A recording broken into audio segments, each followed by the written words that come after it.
Rosa wiped the sweat from her forehead as she looked up at the tall glass building in front of her. The morning sun reflected off the windows, making them shine like diamonds. She took a deep breath and adjusted the strap of her old backpack. Today was her first day working at Sterling Corporation, and she wanted to make a good impression. At 43 years old, Rosa had cleaned many buildings in her life. She had worked in hotels, restaurants, and small offices. But this was different. This building was huge, with 30 floors of offices where important people worked. The lobby alone was bigger than her entire apartment. Rosa walked through the revolving door and felt the cool air conditioning hit her face. The marble floors were so shiny she could see her reflection. A security guard at the front desk looked up and smiled. "You must be Rosa," he said kindly. "I'm James. I've been working here for 15 years. Welcome to Sterling Corp." James was a tall man with gray hair and warm eyes. He handed Rosa a badge with her picture on it. "This is your ID card. You'll need it to get into the building and use the elevators." Rosa clipped the badge to her uniform shirt. The uniform was new and still smelled like the plastic bag it came in. It was navy blue with the Sterling Corp logo on the pocket. She had ironed it 3 times that morning to make sure it looked perfect. "Mrs. Peterson will show you around," James said, pointing to a woman walking toward them. Mrs. Peterson was the head of housekeeping. She was a short woman with curly hair and a no-nonsense attitude. Rosa could tell right away that she was someone who took her job seriously. "Good morning, Rosa," Mrs. Peterson said, shaking her hand firmly. "I've read your references. They're excellent. You'll be working on floors 20 through 25. Those are some of our busiest floors, so I need someone reliable." Rosa nodded. "Thank you for giving me this chance. I won't let you down." Mrs. Peterson smiled for the first time. "I believe you. Come on, let me show you where everything is." They rode the elevator to the 20th floor. Rosa's ears popped as they went up. She had never worked so high off the ground before. When the doors opened, Rosa saw a long hallway with offices on both sides. The carpet was thick and expensive looking. Paintings hung on the walls and everything looked very professional. "You'll start work at 6 in the morning," Mrs. Peterson explained as they walked. "Most employees don't arrive until 8, so you'll have time to clean the offices before they get here. Your shift ends at 3 in the afternoon." Rosa liked this schedule. It meant she could pick up her son Diego from school and help him with his homework. Diego was 16 and very smart, but he still needed her support. Mrs. Peterson opened a supply closet filled with cleaning products, vacuum cleaners, and carts. "This is your equipment. The cart has everything you need: cleaning sprays, paper towels, trash bags, and fresh towels for the bathrooms." Rosa examined everything carefully. She had her own way of organizing her supplies, something she had learned after years of experience. The key was to be efficient and never waste time looking for what you needed. "Each floor has about 20 offices," Mrs. Peterson continued. "You'll empty trash cans, vacuum carpets, clean bathrooms, and dust furniture. Some executives have special requests, which I'll tell you about later." They spent the next 2 hours going through each floor. Rosa asked good questions and took mental notes. She noticed which offices were messier than others and which bathrooms needed extra attention. This was how she worked, by paying attention to details. By noon, Rosa felt confident about her new job. She had cleaned buildings before, but never one this nice. The employees here seemed different too. They wore expensive suits and carried fancy briefcases. Some spoke on phones in languages she didn't recognize. During her lunch break, Rosa sat in the employee break room on the 2nd floor.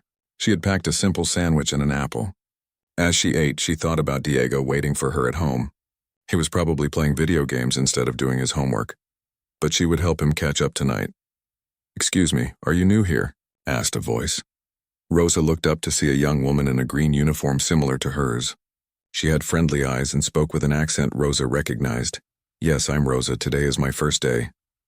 "I'm Carmen," the woman said, sitting down across from her. "I've been here for 3 years. I work on the lower floors." Carmen was originally from Guatemala and had moved to the city 5 years ago. She and Rosa quickly discovered they had a lot in common. Both were single mothers working hard to give their children better lives. "The people here are mostly nice," Carmen said. "Some are very busy and barely notice you, but others will say good morning and thank you. It's much better than my last job at a factory." Rosa nodded. She had worked in a factory too, standing on her feet for 12 hours making the same motions over and over. This job would be different. She would move around, see different people, and have more variety in her work. After lunch, Rosa finished her training with Mrs. Peterson. She learned about the building's security system, emergency procedures, and company policies. Everything seemed straightforward. As 3 o'clock approached, Rosa felt good about her first day. She had worked hard and learned quickly. Mrs. Peterson seemed pleased with her performance. "You did well today," Mrs. Peterson said as Rosa prepared to leave. "I can tell you have experience. Some of the new people we hired don't understand how important this job is. But you do," Rosa smiled.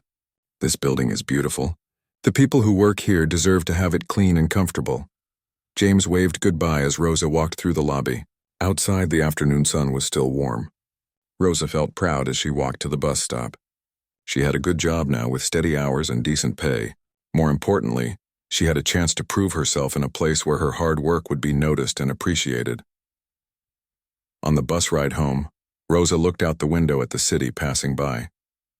She thought about all the buildings full of people working toward their dreams. Now she was part of that world too. She might just be cleaning offices, but she was contributing something important. She was helping create a professional environment where people could do their best work. When Rosa got home, Diego was indeed playing video games. But instead of being upset, she just smiled and hugged him. "How was your first day, Mom?" he asked. "It was good," Rosa said. "I think we're going to like this new job." She didn't know it yet, but this job would change their lives in ways she never could have imagined. Tomorrow would bring new challenges and surprises that would test everything she believed about kindness, dignity, and the power of human connection.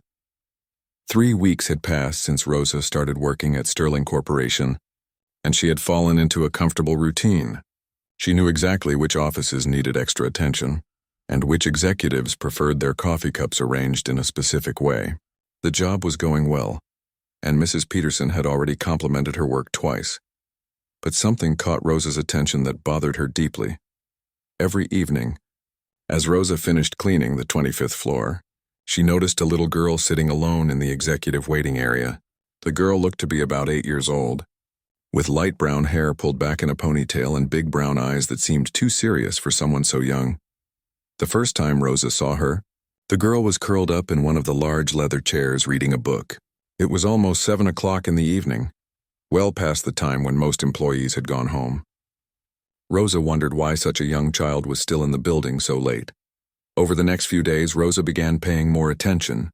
The girl was there every single evening, sometimes doing homework at the coffee table, sometimes just sitting quietly and looking out the big windows at the city below. She always had a small backpack with her, filled with books and what looked like school supplies. Rosa's heart ached watching this. She remembered being young and having to wait for her own mother to finish work. Back then, her mother cleaned houses for wealthy families and sometimes worked very late. Rosa knew how lonely and boring it could be for a child to wait and wait with nothing to do.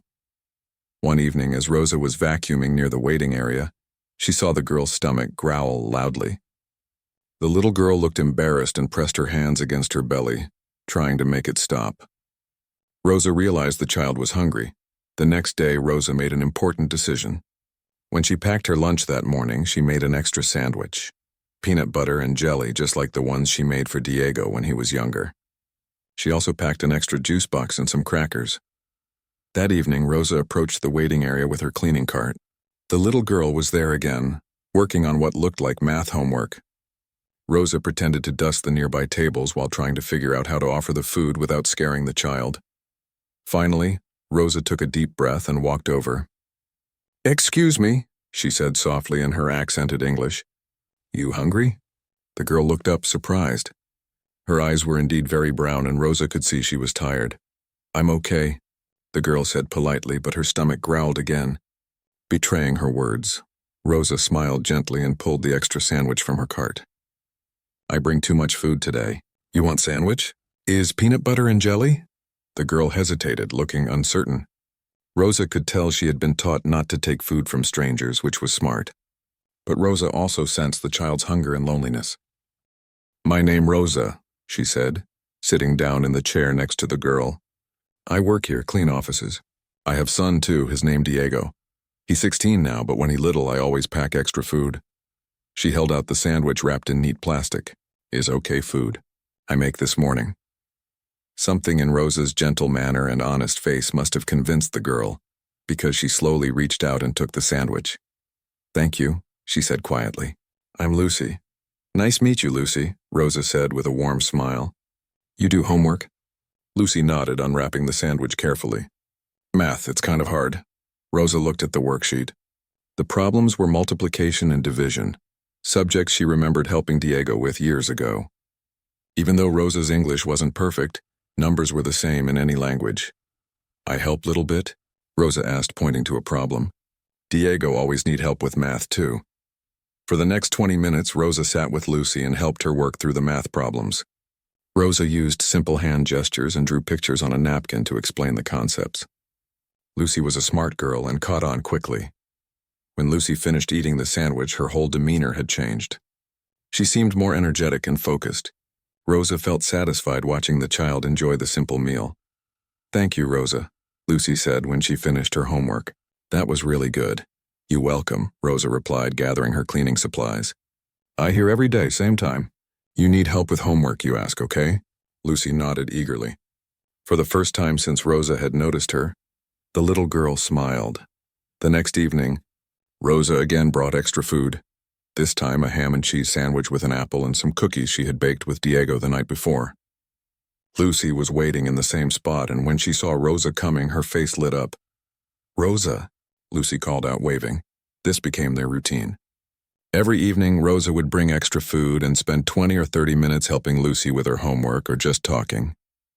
Rosa's English improved as Lucy patiently corrected her pronunciation, and Lucy picked up a few Spanish words too. "¿Cómo estás?" Lucy would say when Rosa arrived, proud of her Spanish greeting. "Muy bien, gracias," Rosa would respond, delighted that the child was learning. Rosa learned that Lucy's mother worked very late most nights. Lucy never complained about this, but Rosa could tell the girl was lonely. She often talked about her teacher at school or a book she was reading, but rarely mentioned friends or playdates. One evening, Lucy surprised Rosa by pulling out a drawing she had made at school. It showed two stick figures, one tall with dark hair labeled Rosa, and one small with light hair labeled me. They were sitting at a table together, and there were hearts drawn around them. "I made this for you," Lucy said shyly, handing Rosa the paper. Rosa felt tears come to her eyes. She carefully folded the drawing and put it in her uniform pocket, right over her heart. "Is beautiful, Lucy. Thank you so much. I keep forever." As the weeks went by, their friendship grew stronger. Rosa began looking forward to seeing Lucy every evening. The little girl brought brightness to the end of Rosa's long workday. Lucy started bringing small gifts too, sometimes a sticker from her sticker collection, or a pretty rock she found on the playground. Rosa kept all of these treasures in a special box at home. When Diego asked about them, Rosa explained about her young friend at work. "She sounds nice, Mom," Diego said. "It's good that you're helping her. I remember waiting for you when I was little. It's not fun to be alone." Rosa hugged her son. She was proud that he understood the importance of kindness. One evening, Lucy seemed more tired than usual. She had fallen asleep in the big leather chair, her homework half finished on the table beside her. Rosa gently woke her up. "Lucy, sweetie, you okay?" Lucy rubbed her eyes. "I'm just sleepy. Mom said she might be really late tonight. There's some big meeting." Rosa looked at the clock. It was already 8:30, much later than usual. She made a decision. "I stay a little bit longer," Rosa said. "Help you finish homework, then you rest. I make sure you're safe until Mama come." Lucy's eyes filled with gratitude. "You would do that?" "Of course," Rosa said simply. Friends help friends. They finished the homework together, and then Rosa let Lucy rest while she did some extra cleaning nearby. She wanted to make sure the child wasn't alone in the big, quiet building. When Lucy's mother finally arrived at 9:45, she found her daughter sleeping peacefully in the chair with Rosa's jacket draped over her like a blanket. Rosa was quietly organizing her cleaning supplies nearby, keeping watch. The woman looked surprised to see Rosa there. She was tall and elegant, wearing an expensive business suit, and she moved with the confidence of someone important. "I'm so sorry," the woman said, gently shaking Lucy awake. The meeting ran much longer than expected. Lucy stirred and smiled when she saw her mother. "Hi, Mom. Rosa stayed with me and helped with my math." The woman looked at Rosa with curiosity and something that might have been gratitude. "Thank you for watching her. That was very kind," Rosa nodded politely. "She good girl. Very smart." As they gathered Lucy's things and prepared to leave, Rosa felt a warmth in her heart. She had made a difference in this child's life just through simple acts of kindness. She didn't know who Lucy's mother was or what important job kept her so busy, but it didn't matter. What mattered was that a lonely little girl now had a friend. Tomorrow, Rosa would bring another sandwich and maybe some of the flan she was planning to make with Diego. And Lucy would be waiting with her homework and her bright smile, ready to practice Spanish and share stories about her day. Neither of them knew that this beautiful friendship was about to change both of their lives forever. 2 months had passed since Rosa first shared a sandwich with Lucy, and their friendship had become the best part of both their days.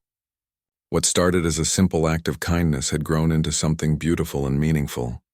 Every morning, Rosa would wake up thinking about what special snack she could bring for Lucy. Sometimes it was homemade cookies that she and Diego baked together on weekends. Other times it was fresh fruit or a thermos of hot chocolate when the weather got colder. Rosa found herself shopping differently, always looking for treats that would make Lucy smile. Lucy had started waiting for Rosa with excitement every evening. As soon as she heard the soft wheels of the cleaning cart coming down the hallway, Lucy would look up from her homework with bright eyes and call out, "Rosa, what did you bring today?" But their friendship had grown beyond just sharing food. Rosa had become Lucy's homework helper, cheerleader, and most importantly, her friend. Lucy's math grades had improved significantly since Rosa started helping her. The little girl had even started teaching Rosa new English words, writing them down on index cards with pictures to help Rosa remember. "This is butterfly," Lucy would say, showing Rosa a card with a butterfly drawing. "In Spanish you say mariposa, right?"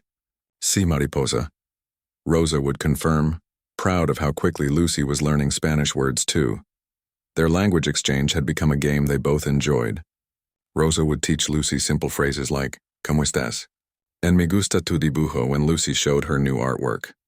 In return, Lucy helped Rosa practice English sentences she could use when talking to other employees or Diego's teachers. One evening, Lucy surprised Rosa with a special gift. She had made a small photo album using construction paper and ribbon. Inside were pictures Lucy had drawn of their time together, Rosa helping with homework, both of them laughing over shared snacks, and even a picture of Rosa's cleaning cart, which Lucy had decorated with stickers in her drawing. "I made this for you," Lucy said, presenting the album with pride.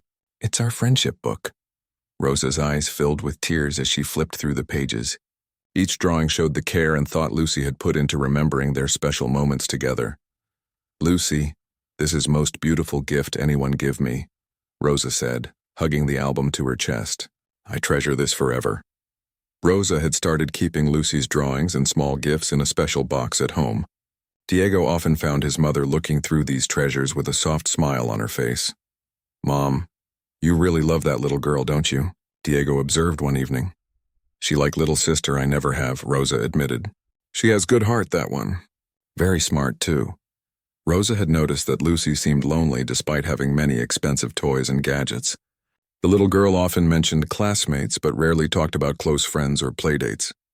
When Rosa asked about friends, Lucy would shrug and say, "I don't have time for playdates. Mom works a lot and I have tutoring and music lessons." This made Rosa's heart ache. She remembered how important friendships had been when Diego was Lucy's age. Children needed more than just academic success. They needed connection and fun. So Rosa started bringing small games and activities along with the food. She taught Lucy card games that didn't require language skills like Go Fish and Crazy Eights. She showed Lucy how to make paper airplanes and origami flowers using napkins from the break room. "In Mexico, my grandmother taught me this," Rosa said one evening, folding a napkin into a beautiful rose. "She say flowers make everything more pretty." Lucy watched carefully, trying to copy Rosa's movements. "Can you teach me to make a butterfly? That's my favorite." Rosa had never made a paper butterfly before, but she was determined to figure it out for Lucy. That weekend, she and Diego spent hours watching internet videos and practicing until Rosa could make a perfect origami butterfly. The next Monday evening, when Rosa showed Lucy how to fold the butterfly, the little girl's face lit up with pure joy. "It's beautiful. Lucy exclaimed, holding the delicate paper butterfly in her palms. I'm going to keep it forever. Lucy had started talking more about her mother during their evening conversations. Rosa learned that Lucy's mom traveled frequently for work and attended many important meetings. Lucy seemed proud of her mother, but also a bit sad about how busy she always was. Mom says her work is very important, Lucy told Rosa one evening. She helps make decisions for lots of people. But sometimes I wish she could come to my school events like other moms. Rosa listened carefully, understanding this feeling deeply. She had missed some of Diego's school events too when she was working multiple jobs to pay the bills. Your mama love you very much, Rosa assured Lucy. Sometimes grown-ups have to work hard so their children can have good life. But that not mean she love work more than you. I know, Lucy said quietly. I just wish she wasn't so tired all the time. Rosa began to understand that despite Lucy's comfortable life with expensive clothes and fancy school supplies, the little girl faced challenges that were familiar to Rosa. Loneliness, worry about a parent who worked too hard, and the wish for more time together were feelings that crossed all social boundaries. One evening, Lucy confided something that surprised Rosa. Rosa, do you think I'm spoiled? Lucy asked, looking down at her hands. Why you ask that, mi amor? My teacher said something about kids who have everything given to them. And sometimes I hear other kids at school talking about kids like me. They think because my clothes are nice and I have a nice backpack that I think I'm better than them. Rosa's heart broke a little. She could see that Lucy was genuinely worried about this. Lucy, look at me, Rosa said gently. You have kind heart. You always say please and thank you. You share your snacks with me sometimes. You help me learn English words. That not spoiled behavior. That good person behavior. Lucy smiled, but Rosa could tell she was still thinking about it. People sometimes make judgments about what they see outside, Rosa continued. But what matters is what inside your heart. Your heart is beautiful. As winter approached, Rosa noticed that Lucy stayed even later some evenings. The building would get quiet and a bit cold after all the employees left. Rosa started bringing a small thermos of hot chocolate or warm soup to help Lucy stay comfortable. One particularly cold evening in December, Lucy seemed different. She was quieter than usual and kept checking the clock on the wall. Everything okay, Lucy? Rosa asked as she helped with a reading assignment. Mom said she might have to work really late tonight. There's some big presentation tomorrow and she's been practicing for weeks. Rosa looked outside at the snow beginning to fall. The thought of Lucy waiting alone until very late on such a cold night worried her. What time your mama usually come when she work very late? Sometimes not until 11 or even later, Lucy said matter-of-factly. As if this was normal. Rosa made a decision that would later prove to be more significant than she could have imagined. I stay with you tonight, Rosa said simply. I call my Diego, tell him I work late. You know should be alone so long. Lucy's face showed relief and gratitude. You would really do that? But don't you want to go home? Home is where people you care about are safe and happy, Rosa said. Tonight, that means staying here with you. Rosa called Diego to explain she would be late and asked him to heat up the dinner she had left for him. Then she settled in for what would be a long evening with Lucy. They finished homework together. Then Rosa taught Lucy some Spanish songs her own grandmother had taught her. Lucy shared stories about her favorite books and showed Rosa pictures on her tablet of places she had visited with her mother during school vacations. Around 9 o'clock, they heard footsteps approaching. Rosa quickly gathered her cleaning supplies, not wanting Lucy's mother to think she was taking advantage of the situation. A tall woman in an elegant coat appeared in the waiting area. She looked surprised to see Rosa there so late.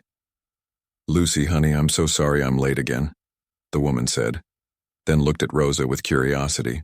And you're still here too. That's very dedicated of you. Rosa stayed to keep me company, Lucy said, jumping up to hug her mother. She taught me Spanish songs and helped me finish all my homework. The woman's expression softened as she looked at Rosa. That was incredibly kind of you. I hope we didn't keep you from your own family. Is no problem, Rosa said politely. Lucy is special girl. I'm happy to help. As they prepared to leave, Lucy ran back to Rosa and hugged her tightly. Thank you for staying with me, Lucy whispered. You're the best friend I ever had. Rosa hugged her back, feeling a warmth that had nothing to do with the building's heating system. She watched as Lucy and her mother walked toward the elevators, talking quietly together. Rosa didn't know it yet, But tomorrow would bring a discovery that would change everything she thought she knew about Lucy's family and her own future at Sterling Corporation. The next evening started like any other.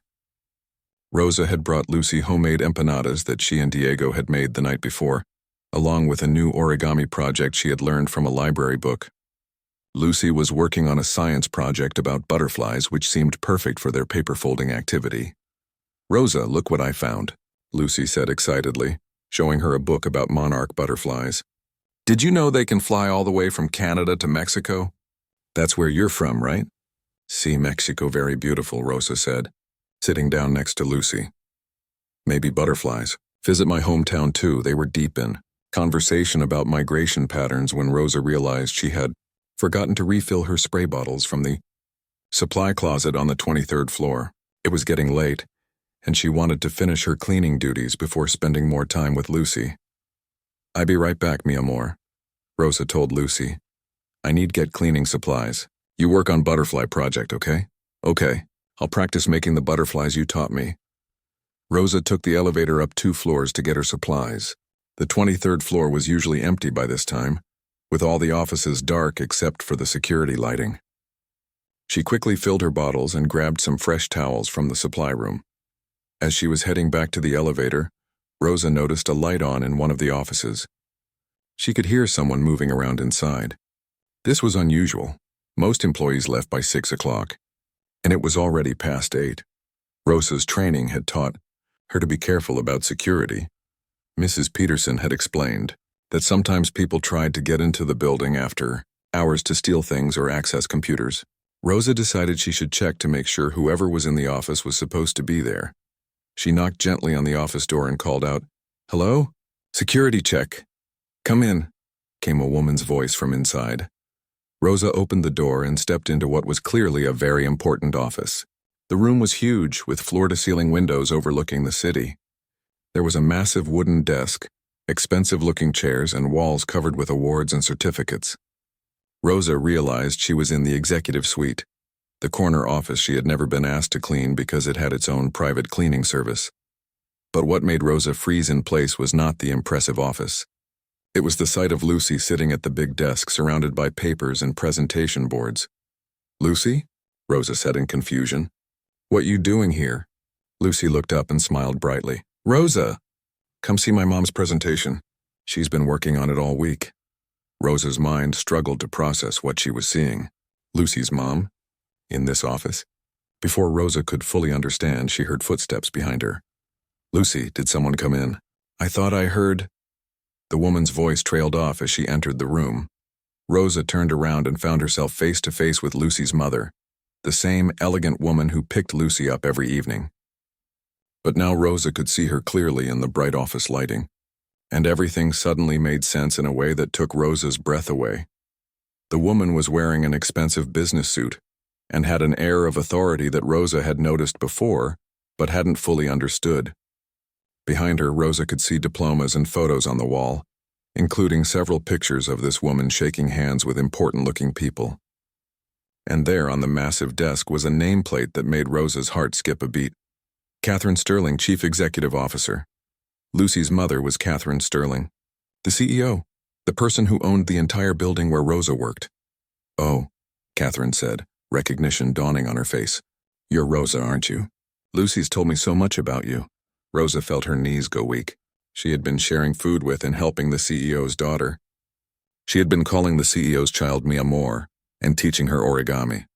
She had stayed late last night with the most important person in the building's daughter. I'm so sorry," Rosa stammered, backing toward the door. "I didn't know. I was just checking. The light was on." "Rosa, don't go," Lucy called out, jumping up from the desk chair. "Look, this is where my mom works. Isn't it cool?" Catherine's expression was unreadable as she studied Rosa. Rosa was terrified she was about to be fired. She had overstepped boundaries she didn't even know existed. How could she have been so foolish? "Please," Rosa said quickly, "I no mean any harm.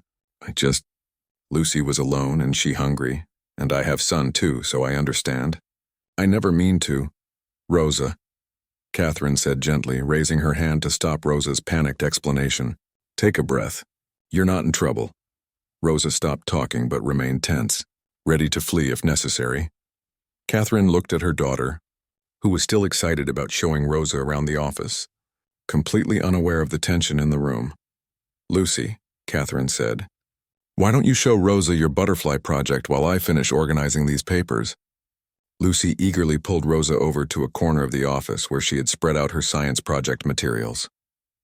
As Lucy chattered about monarch butterflies, Rosa tried to calm her racing heart and figure out what this all meant. Catherine worked quietly at her desk, but Rosa could feel her watching them. After a few minutes, Catherine came over to where they were sitting. "Rosa," she said, sitting down in a chair across from them, "I owe you an enormous thank you." Rosa looked up, confused. "Ma'am? Lucy has told me about your friendship, about how you help her with homework, bring her food, and keep her company during my long workdays." Rosa felt her cheeks burn with embarrassment. "I'm sorry if I do wrong thing. She seemed lonely, and I remember when my Diego was little." "You did nothing wrong," Catherine said firmly. "In fact, you've done something incredibly right. Lucy has been happier these past few months than I've seen her in a long time. Her grades have improved. She's learning Spanish and she talks about you constantly." Lucy nodded enthusiastically. "Rosa is my best friend. She makes the best empanadas, and she knows everything about math, and she taught me how to make paper flowers." Catherine's eyes softened as she looked at her daughter. "I've been so focused on providing for Lucy financially that I hadn't realized how much she needed." "Well, exactly what you've been giving her."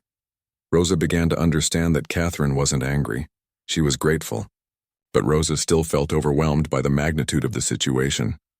"I understand," Rosa said honestly. "You important lady. Big boss, and I just cleaning lady who makes sandwiches."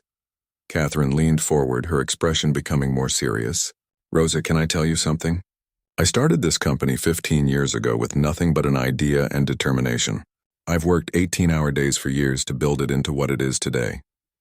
But in focusing so hard on success, I've missed things, important things."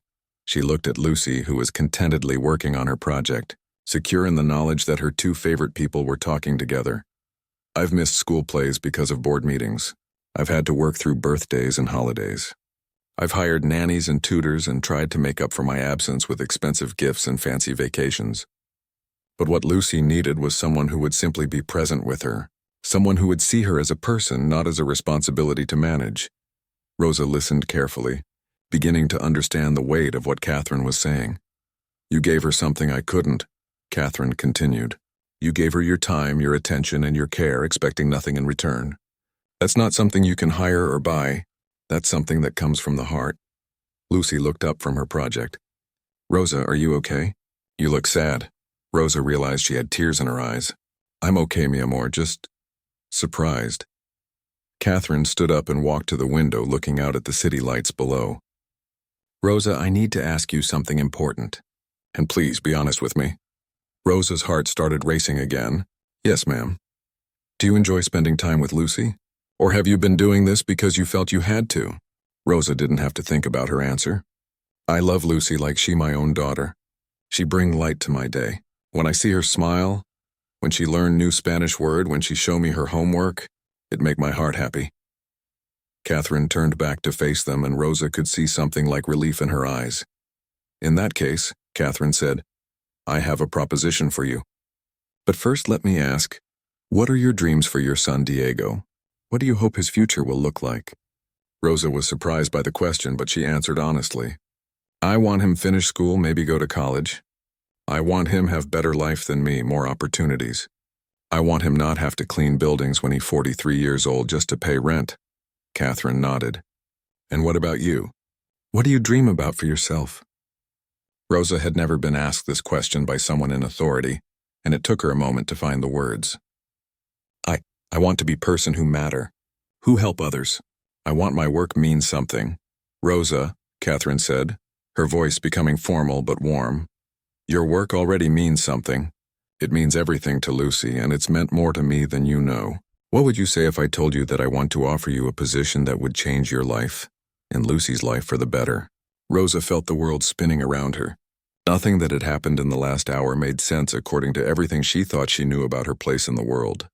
I not understand what you mean." Catherine smiled. The first genuine, warm smile Rosa had seen from her. Let me explain exactly what I'm thinking. But first, Lucy, how would you feel if Rosa could spend even more time with you? Lucy's face lit up like fireworks. Really, every day? Possibly, Catherine said, looking back at Rosa. If Rosa is interested in hearing my offer. Rosa felt as if she was standing on the edge of a cliff, about to either fall or learn to fly. Everything in her life was about to change, and it all started with sharing a simple peanut butter and jelly sandwich with a lonely little girl. Catherine Sterling walked back to her desk and pulled out a chair, gesturing for Rosa to sit down. Rosa's hands were shaking as she sat in what was probably the most expensive chair she had ever touched. Rosa, what I'm about to offer you might sound overwhelming, but I want you to hear me out completely before you say anything. Rosa nodded, not trusting her voice to work properly. I want to offer you a position as Lucy's personal caregiver and educational companion. This would include picking her up from school, helping with homework, preparing healthy snacks and meals for her, and being her companion during the hours when I have to work late. Rosa's eyes widened. You want me to take care of Lucy? More than that, Catherine continued. I want to offer you a salary that's 3 times what you're making now, full health insurance for you and Diego, and help bringing Diego here to live with you permanently. Rosa felt dizzy. Diego, here? From Mexico? I've done some research since Lucy started talking about you. I know your son is still in Mexico with your mother. I know you send most of your money home to support them. I know you haven't seen Diego in over 2 years because you can't afford to visit or bring him here. Tears started flowing down Rosa's cheeks. Catherine had somehow learned the most painful part of her life, the fact that she had left her teenage son behind to find work in America, hoping to eventually earn enough money to bring him to join her. Lucy looked confused by Rosa's tears. Rosa, why are you crying? Are you sad? No, mi amor, Rosa managed to say. Sometimes people cry when they're very, very happy too. Catherine pulled some tissues from her desk and handed them to Rosa. There's more. I want to help Diego enroll in one of the best high schools in the city. If he's interested in college later, I'd like to help with that too. Rosa could barely breathe. Why you do this for us? We nothing special. Rosa, you're wrong about that. What you've done for Lucy is extraordinary. You've shown her genuine love and care without expecting anything in return. You've improved her life in ways that all my money and success couldn't. That's not nothing special. That's everything special. Catherine sat down across from Rosa, her expression becoming more personal. Can I tell you something about my own childhood? Catherine asked. I grew up poor. My mother worked 3 jobs to support us, and I spent a lot of time alone, just like Lucy does now. I promised myself that when I had a child, I would provide everything I never had. The best schools, beautiful clothes, amazing opportunities. She paused, looking at Lucy, who was listening intently. But I forgot something important. I forgot that what I needed most as a child wasn't expensive things.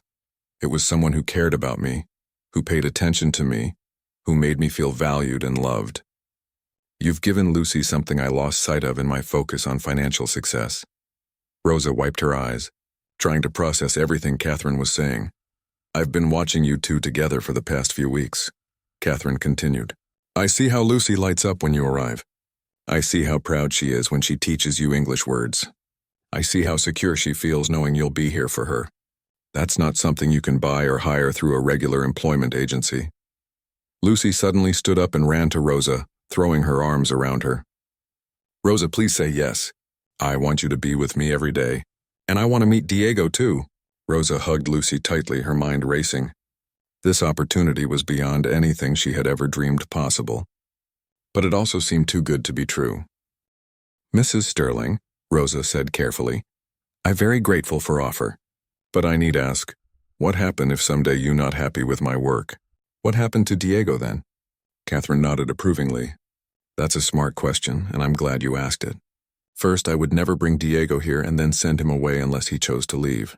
Second, I want to put everything in writing legally so you have security and protection. She opened a folder on her desk. I've already had my lawyers draft a contract. You would have a guaranteed position for at least 5 years, with full benefits and legal immigration assistance for Diego. If for any reason our arrangement doesn't work out, you would receive 6 months severance pay and help finding another position." Rosa stared at the papers, unable to believe what she was seeing. "There's one more thing," Catherine said with a smile. "I'd like Diego to start working here part-time too, if he's interested. We have a youth internship program where he could learn about business, earn some spending money, and start building his resume for college applications." "Diego could work here too?" Rosa asked, her voice barely a whisper. "If he wants to. I thought he might enjoy learning about different aspects of running a company. And selfishly, I think it would be good for Lucy to have an older brother figure around sometimes." Lucy clapped her hands together. "Rosa, this is perfect. We'll be like a family." Rosa looked at this little girl who had become so precious to her, then at Catherine, who was offering to change not just Rosa's life but Diego's entire future. I need call Diego," Rosa said. "I need tell him about this." "Of course," Catherine said. "Take all the time you need to think about it. But Rosa, I hope you'll say yes.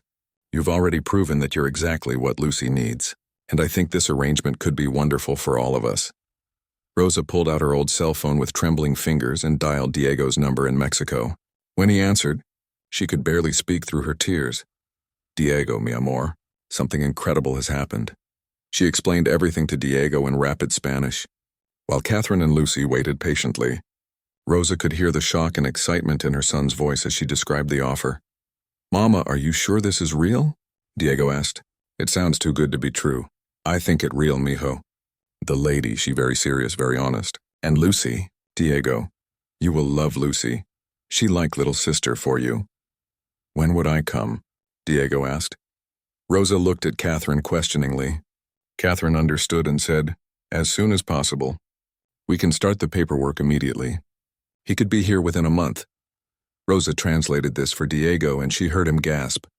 "Mama, I've missed you so much. And this could be my chance for a real education, maybe college. See, Diego, this could change everything for us." After Rosa finished the call, she sat quietly for a moment, trying to absorb the magnitude of what was happening. "Mrs. Sterling," Rosa finally said, "I want to say yes, but I scared. This so different from anything I know. What if I'm not good enough? What if I disappoint you?" Catherine leaned forward. "Rosa, you've already proven you're good enough. You've been taking care of Lucy for months without being asked, without being paid, simply because you saw a child who needed kindness. That tells me everything I need to know about your character." Lucy took Rosa's hands in hers. "Rosa, you're already the best caregiver I ever had. You make me feel safe and happy and loved. Please don't go away." Rosa looked into Lucy's earnest brown eyes and felt her heart make the decision for her. "Okay," she said softly. "Yes, I say yes." Lucy squealed with joy and hugged Rosa so tightly that Rosa laughed despite her tears. Catherine smiled wider than Rosa had ever seen her smile. "There's one more surprise," Catherine said, reaching for her phone. "Diego, you're still there, aren't you?" Rosa realized Catherine had somehow connected her phone to speakers so Diego could hear everything. "See, I'm here," came Diego's voice full of excitement. "Diego, this is Catherine Sterling, Lucy's mother. I'm very much looking forward to meeting you. And I want you to know that we're going to take very good care of your mother, just like she's taken care of Lucy." "Thank you, Mrs. Sterling," Diego said, his voice emotional. "Thank you for seeing how special my mother is." 3 weeks later, Rosa stood in the airport holding a sign with Diego's name on it, her heart pounding with excitement. When she saw her tall, handsome 16-year-old son walking toward her, she ran to him and hugged him so tightly that other travelers smiled as they passed by. "Mama," Diego whispered in her ear, "you did it. You really did it." That evening, Rosa brought Diego to meet Lucy and Catherine. They all had dinner together in Catherine's beautiful home, a meal that Rosa had prepared with help from Lucy, who was eager to show off her Spanish cooking vocabulary. As they sat around the table, sharing food and stories, Rosa looked around at these people who had become her family. Catherine was teaching Diego about the internship program, while Lucy chattered excitedly about showing Diego around the city. "Rosa," Catherine said, raising her glass of water in a toast, "thank you for teaching us that the most valuable things in life can't be bought. They can only be given freely from one heart to another." Rosa raised her own glass, thinking about the simple peanut butter and jelly sandwich that had started this amazing journey. Thank you for seeing that we all deserve chance at better life. No matter where we start, Rosa replied.